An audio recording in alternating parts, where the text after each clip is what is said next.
Assalamualaikum warahmatullahi wabarakatuh. Salam dan bahagia Bapak Ibu Guru. Kali ini saya akan memaparkan aksi nyata modul 1.4 tentang budaya positif. Saya Mawar binti Alimuddin. Saat ini bertugas di UPTD SD Negeri 66 Parepare. Adapun rencana aksi nyata saya adalah perumusan kesepakatan kelas 4 dan sosialisasi budaya positif di UPTD SD Negeri 66 Parepare. Latar belakangnya adalah masuknya budaya asing tanpa filter yang sering ditiru murid merupakan salah satu dari sekian banyak dampak merugikan. Dari munculnya kemajuan teknologi yang semakin pesat, karakter murid menjadi negatif. Sebagai akibat kemajuan teknologi tersebut, menanamkan kembali nilai-nilai karakter melalui penerapan budaya positif di sekolah. Merupakan salah satu cara yang tepat untuk mengatasi permasalahan ini.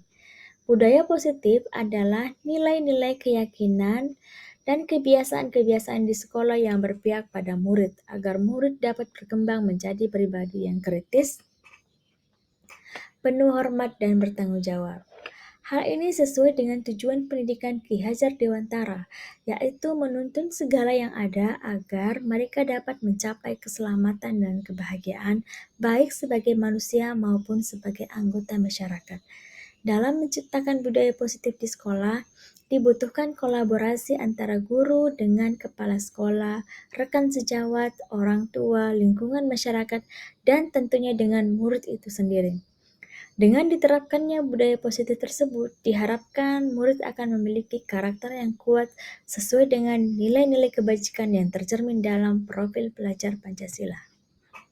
Tujuan aksi nyata ini adalah pertama, memfasilitasi murid untuk mengeluarkan pendapat dan melaksanakan keyakinan yang telah disepakati bersama. Kedua, mewujudkan pelajar yang berkarakter positif sesuai profil pelajar Pancasila dengan mensosialisasikan budaya positif di sekolah. Lini masa tindakan, pertama, berkoordinasi dengan kepala sekolah tentang pentingnya penanaman budaya positif di sekolah. Peserta minta izin untuk melakukan sosialisasi pengimbasan kepada rekan sejawat. Kedua, membuat keyakinan kelas bersama pada kelas.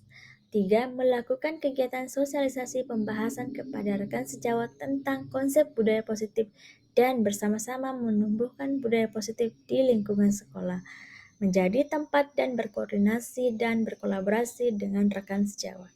4. Membuat keyakinan kelas melalui kesepakatan di kelasnya masing-masing. 5. Memantau, merefleksi, dan mengevaluasi kesepakatan yang telah dibuat. Tolak ukur, murid dapat melaksanakan keyakinan kelas yang telah disepakati dengan kesadaran diri.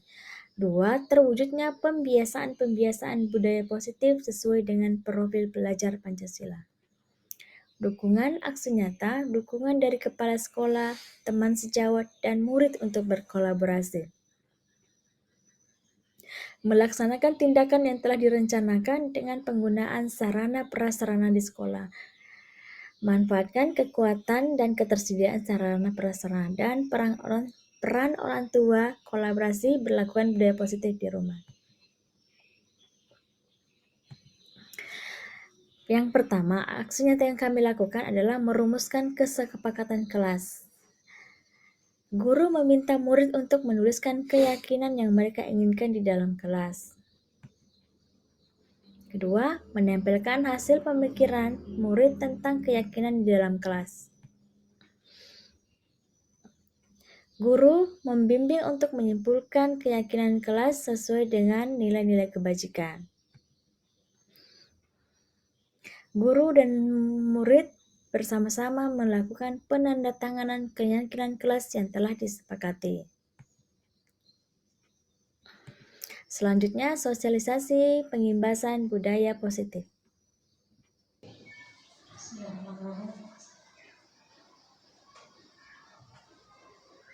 Assalamualaikum warahmatullahi wabarakatuh. Dan sebelumnya terima kasih banyak atas dukungannya Ibu Kepala Sekolah di sini Ibu Haji Mulyana dan juga semua rekan-rekan sejawat baik PNS maupun non-PNS maupun gurunya dan staf-stafnya semua. Terima kasih banyak sudah hadir di acara kegiatan sosialisasi. Saya anggap penting adalah budaya positif karena ini menyangkut tentang tupoksi kita sebagai seorang pendidik. Nah, kenapa saya anggap budaya positif itu? Budaya positif itu sudah sesuai dengan tujuan pendidikan Ki Hajar Dewantara. Tujuan pendidikan Ki Hajar Dewantara menurutnya adalah menuntun segala kodrat yang ada pada anak-anak agar mereka dapat mencapai keselamatan dan kebahagiaan yang setinggi-tingginya. Jadi ada kata selamat dan bahagia. Jadi itu tujuannya sesuai kodratnya, mengantarkan anak untuk mencapai keselamatan dan kebahagiaan setinggi-tingginya, baik sebagai manusia maupun sebagai anggota masyarakat. Anak-anak itu sudah lahir dengan kodratnya masing-masing, walaupun sebenarnya masih dalam bentuk samar-samar. Jadi tugas kita di sini adalah untuk menebalkan kodrat-kodrat tersebut, kodrat yang ada pada anak. Baik, kita lanjut ke materi selanjutnya, budaya positif. Budaya positif di sekolah adalah nilai-nilai dan kebiasaan-kebiasaan di sekolah yang berpihak kepada murid atau peserta didik dapat mengembangkan dirinya secara kritis, penuh hormat dan tanggung jawab. Pendidik di sini kita hanya diharapkan memperbaiki lakunya. Inilah tugas dari seorang pendidik, yang akan suasana agar terciptanya kebiasaan-kebiasaan atau nilai-nilai yang seluruhnya berpihak kepada murid. Itu yang diminta, karena kita ingin menjadikan murid kita itu pribadi yang kritis. Selain kritis, penuh dengan hormat dan tentunya bertanggung jawab. Jadi tugas kita Bapak Ibu, saya juga sendiri adalah mengubah lakunya, tingkah lakunya, bukan mengubah anak itu, karena anak itu sudah kodratnya seperti itu. Tinggal kita bagaimana memberikan kebiasaan-kebiasaan agar kita bisa mengubah tingkah laku yang negatifnya itu lebih berarah ke yang positif. Karena menurut saya anak-anak itu tidak ada yang nakal. Anak yang unik, memiliki kebiasaan, keunikannya masing-masing. Mereka sudah memiliki 5 kodrat, tinggal sisa kita ini yang menuntun mereka beralih ke kodrat yang lebih positif, jangan ke arah negatif. Nah, yang kedua adalah mengenai teori kontrol. Ini adalah bagaimana kita bisa mengontrol diri kita, mengendalikan diri kita sendiri tanpa terpengaruh distraksi-distraksi dari. Budaya positif itu erat kaitannya dengan disiplin. Kita tahu bahwa disiplin itu adalah seperti taat peraturan. Begitu ya, saya juga seperti itu awalnya sebelum belajar di modul 134 ini, bahwa disiplin itu adalah peraturan, tata yang harus diikuti anak-anak. Padahal menurut Bapak pendidikan kita di Hajar Dewantara, di mana ada kemerdekaan, disitulah harus ada disiplin yang kuat. Sungguh pun disiplin itu bersifat self-disiplin, yang kita bersifat sendiri mewajibkan kita dengan sekeras-kerasnya, tapi itu sama saja. Sebab jika kita tidak cakap melakukan disiplin diri, wajibnya kita menguasai mendisiplinkan diri. Ini peraturan demikian menjadi suasana yang merdeka. Maksudnya ini, orang merdeka itu, menurut Bapak Ki Hajar Dewantara, orang merdeka itu adalah orang yang bisa mendisiplinkan dirinya sendiri, tanpa diminta, tanpa disuruh. Dia sendiri yang mau bertindak melakukan hal tersebut, tanpa diminta, tanpa penghargaan, tanpa apapun. Semua dia sendiri yang ingin melakukannya. Itu yang dimaksud merdeka. Kita merdeka. Apakah kita sudah merdeka untuk diri kita sendiri? Nah, begitulah. Itulah juga dengan anak didik kita. Biarkan mereka sadar bahwa oh iya, saya harus melakukan ini karena ini. Jadi itu masuk dari motivasi dari dalam. Motivasi yang dari keinginan dari dalam untuk melakukan hal tersebut. Dengan kata lain, seseorang memiliki disiplin berarti mereka bisa bertanggung jawab terhadap apa yang mereka lakukan karena berdasarkan tindakan mereka melalui nilai-nilai kebajikan universal. Artinya orang lain tidak harus bertanggung jawab dirinya serta tentunya berlaku dan segala hak dan kewajibannya. Nah, kita sebagai pendidik, tujuan kita adalah menciptakan anak-anak yang memiliki disiplin diri agar mereka bisa berperilaku dan mengacu pada nilai-nilai kebajikan universal dan memiliki motivasi intrinsik atau motivasi dari dalam, bukan dari luar. Materi selanjutnya, apa Apa itu nilai-nilai kebajikan? Nilai-nilai kita paham bahwa nilai-nilai itu adalah suatu harus didapat oleh setiap orang, memiliki prinsip-prinsip sendiri, memiliki nilai-nilai dalam dirinya yang pegang. Nilai-nilai ini merupakan paling besar dari sikap perilaku kita, atau nilai-nilai ini merupakan fondasi kita berperilaku. Nilai-nilai kebajikan adalah sifat-sifat positif manusia yang merupakan tujuan mulia yang dicapai setiap individu. Dengan mengaitkan nilai-nilai kebajikan yang diyakini seseorang, maka motivasi intrinsiknya akan terbangun. Motivasi di dalam dirinya akan terbangun sendiri, sehingga dia menggerakkan motivasi dari dalam untuk mencapai tujuan mulia yang ingin diinginkan. Seperti yang kita tahu bahwa kurikulum Merdeka memiliki nilai-nilai profil pelajaran Pancasila. Kalau kita bicara tentang motivasi itu ada 3. Ada motivasi yang membuat perilaku manusia itu, yaitu pertama, untuk menghindari ketidaknyamanan atau hukuman. Jadi maksudnya di sini adalah anak-anak mau melakukan sesuatu karena dia tergantung oleh hukuman, tanda tertib. Dia ini ya, untuk menghindari ketidaknyamanan karena ada peraturan-peraturan, maka dia lakukan hal tersebut. Ini dan ini Bu, Bapak Ibu, bersifat terpaksa. Anak-anak yang terpaksa melakukannya. Dia tidak suka. Biasanya 2 adalah motivasi untuk mendapatkan imbalan atau penghargaan dari orang lain. Nah, ini yang paling the best untuk menjadi orang yang mereka inginkan dan menghargai diri sendiri dengan nilai-nilai yang mereka percaya. Jadi, mereka sendiri tergerak untuk melakukan hal tersebut karena mereka pahami dan mereka yakini nilai-nilai yang mereka percaya. Jadi itu tadi yang untuk motivasi untuk menimbulkan adalah mengenai nilai-nilai kebajikan atau keyakinan. Nilai-nilai keselamatan atau kesehatan inilah yang kita sebut sebagai suatu keyakinan. Nilai kebajikan ini bahwa menekankan keyakinan seseorang untuk memotivasi seseorang dari dalam, sehingga seseorang akan tergerak dan bersemangat menjalankan keyakinannya daripada hanya sekedar mengikuti serangkaian peraturan tertulis tanpa makna. Ya, ini contoh bentuk keyakinan sekolah kelas saya di sekolah kelas 4, yaitu pertama merumuskan, jadi kami kemungkinan kebutuhan dasarnya manusia tidak terpenuhi. Kita tahu bahwa setiap manusia memiliki kebutuhan dasar manusia, termasuk juga ya, ini 5 kebutuhan dasar manusia semua. Nah, kebutuhan tadi dasarnya ini adalah posisi kontrol. Nah, disinilah posisi kontrol itu ada 5 menurut ini Ibu ya. Ini adalah motivasi instruktur, identitas gagal dan identitas berhasil. Jika kita melakukan posisi penghukum, kita akan menghardik, menunjuk, menyakiti, menyitir. Kalau kita membuat orang merasa bersalah, kita akan berceramah, menunjukkan kekecewaan yang mendalam. Kalau kita berada di teman, kita membuat alasan-alasan untuk murid-muridnya. Jika kita pemantau, ya karena pemantau menggunakan angket, ya kita hanya menghitung dan mengukur. Jika kita berada di posisi manajer, kita mengajukan pertanyaan-pertanyaan. Kenapa dia melakukan kesalahan tadi? Apa alasannya? Kenapa dia melakukan tadi itu kesalahan? Nah, jika kita sebagai guru yang berkata, kalau sebagai penghukum, kita akan bertanya kata begini, kalau kamu tidak melakukannya, saya akan bla bla bla. Kemudian kalau kita berada di posisi pembuat rasa bersalah, kamu sudah mengecewakan ibu bapak. Biasanya anak-anak itu langsung rasa rendah diri. Kami saja pernah berada di sini, langsung dia tertunduk. Ternyata ada rendah dirinya, dia langsung merasa rendah diri sekali, tidak berharga dirinya. Nah, ini juga bahaya sekali. Kemudian kalau kita berada di posisi teman, kita akan lakukanlah untuk bapak ibu. Ya sudah, nanti bapak ibu bantu bereskan. Nah, di sini kita gantungan nih. Kan ada sih bapak ibu bantu kak begini. Nah, itu anak-anak akan tergantungan sama kita kalau kita berada di posisi teman. Positif sih, tapi jangan sering dilakukan. Kalau kita di pemantau, apa peraturannya, apa konsekuensinya, anak-anak tahu bahwa dia melanggar. Dia tahu konsekuensinya. Kalau saya begini, misalkan dia terlambat masuk kelas pada saat istirahat, kita suruh tinggal di kelas, kerjakan, selesaikan.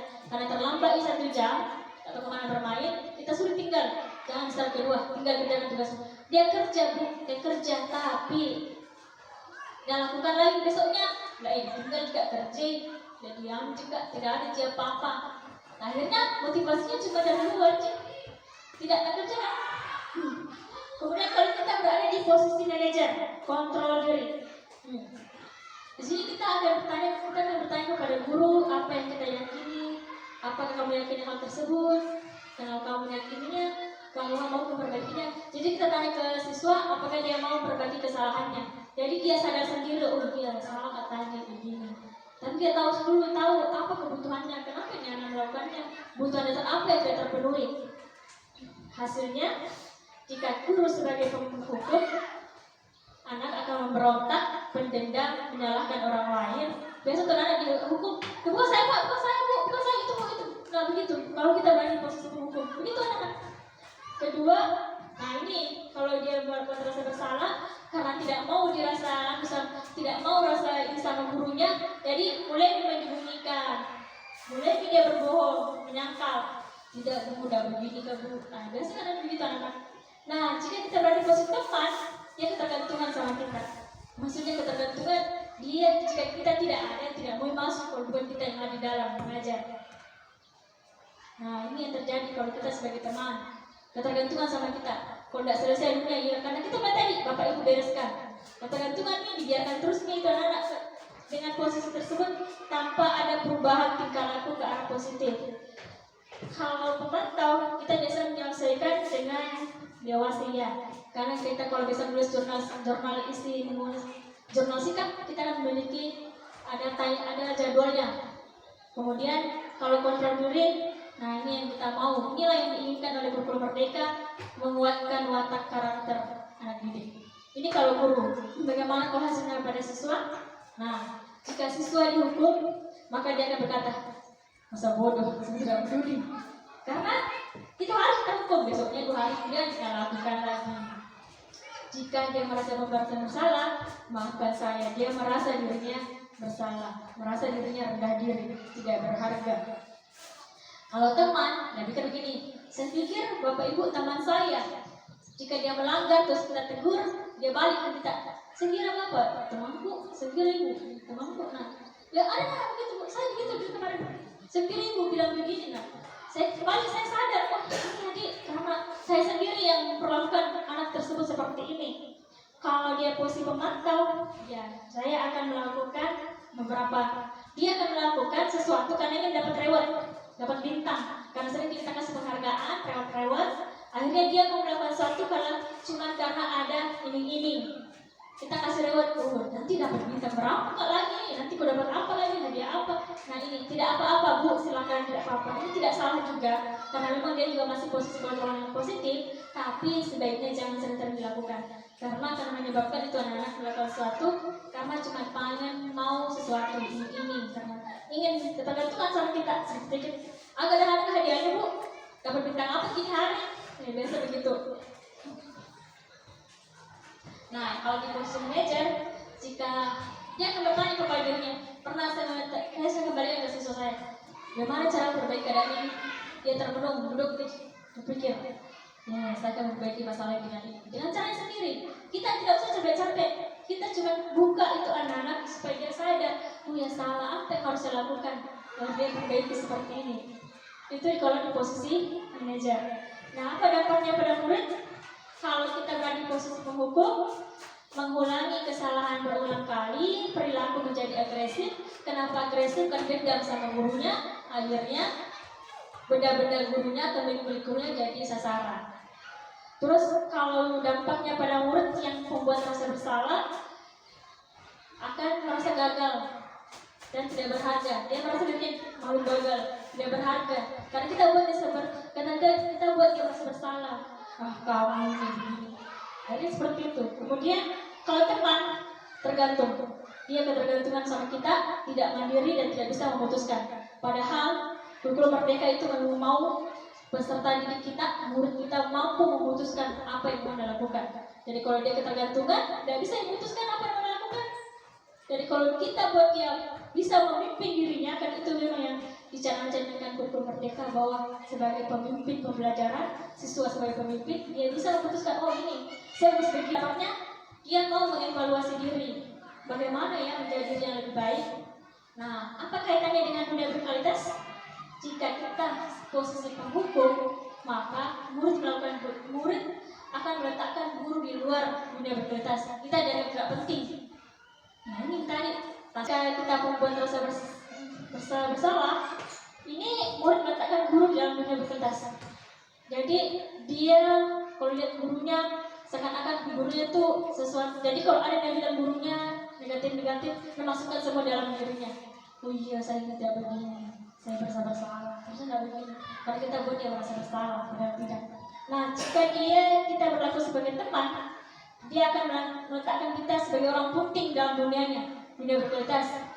Yang tergantungkan murid meletakkan guru dan peraturan dunia berkualitas. Jadi masuk di dunia berkualitasnya itu guru dengan peraturan. Padahal itu yang kita inginkan. Yang kita inginkan adalah murid meletakkan dirinya sebagai individu yang positif dalam dunia berkualitas. Jadi anak-anak itu sendiri yang punya percaya sama dirinya bahwa saya bisa positif. Dan kalau itu minggu yang terjadi sama anak diri kita, luar biasa nih. Kalau dia sudah mau sadar bahwa dia sadar kayak buat kesalahan, dia tidak akan ulangi, dia tidak akan ulangi itu karena dia sudah tahu, oh ini salah. Kalau begini saya lakukan ini, kalau saya melakukan ini merugikan diri saya sendiri dan merugikan orang lain. Kalau dia sudah memahami itu, wah luar biasa nih sesuatu. Karena dia dengan sendirinya dia akan mau memperbaiki dirinya dari dalam. Dia letakkan dirinya sendiri sebagai individu yang positif. Jadi dia bisa mengontrol, mengendalikan. Ini semua ada teori kontrol. Dia mau mencari solusi apa masalahnya, tidak menyalahkan orang lain, tidak tergantungan sama temannya, gurunya, tapi tahu sendirinya, oh ini yang mau saya lakukan, ini yang harus saya lakukan, ini salah, ini benar. Nah kalau seperti ini nih, sesuatu luar biasa. Ini contoh penerapan yang tadi ada dibilang kalau posisi manajer itu menggunakan penempatan sedikit diskusi.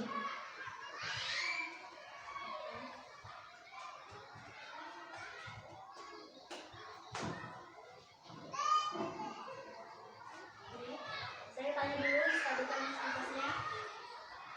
Ini kejadian pada sumatif air semester yang pusat, jadi itu modelnya dengan sesuatu yang di belakang. Ya ini posisi segitiga restitusi. Jadi yang pertama kita harus tahu validasi tindakan. Kita stabilkan dulu identitasnya. Berarti kita masuk di sini, kita memahami bahwa setiap anak itu pernah melakukan kesalahan. Kita semua pernah melakukan kesalahan. Dan semua orang pernah melakukan kesalahan. Namun kita masih bisa perbaikinya.